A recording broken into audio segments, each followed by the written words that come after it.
Nagliwanag ang kalangitan sa pagsabog ng fireworks display sa Engranding Kapuso Countdown to 2026 sa Pasay City. Ilang segundo bago ang taong 2026, ganito ang eksena. Feel na feel ang good vibes dito sa SM Mall of Asia at pasabog ang mga performances ng Sparkle Artists. 5, 4, 3, 2, 1.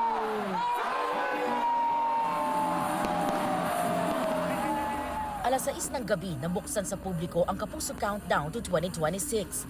Libo-libo ang mga kapusong matyagang naghintay sa pagpasok ng bagong taon. Kasama nila ang kanilang mga pamilya o barkada.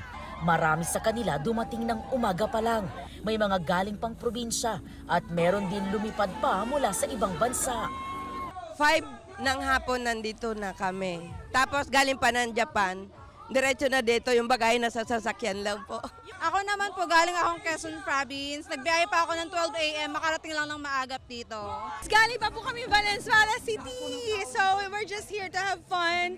And we're looking forward for our PBB housemates like Mika Salamanca, then Kapuso Star, like River Cruz and Jolie San Jose. Bali 12 p.m. pa po kami dito kanina pa po. And then ang inaabangan namin that supposedly dapat dito is yung ahof. And then yung fireworks din po. Galing pa po ako sa Mandaluyong. Kaninang umaga pa po ako. May dala po akong tarotot pang New Year po. Mas lalong umingay sa Mall of Asia nang magsimula ang main show ng 10:30 p.m. Kabilang sa host si Kapuso comedian Betong Sumaya, Christian Bautista, Team Yap at Miss Grand International 2025 Emma Tiglao.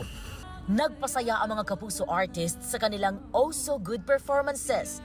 Kabilang dyan sina Julian San Jose, River Cruz at ilang PBB batchmates gaya nina Will Ashley, Vince Maristela, Charlie Fleming at AZ Martinez. Inabangan din sa countdown ang performance ng K-pop group na all-time Hall of Famer o AHOF.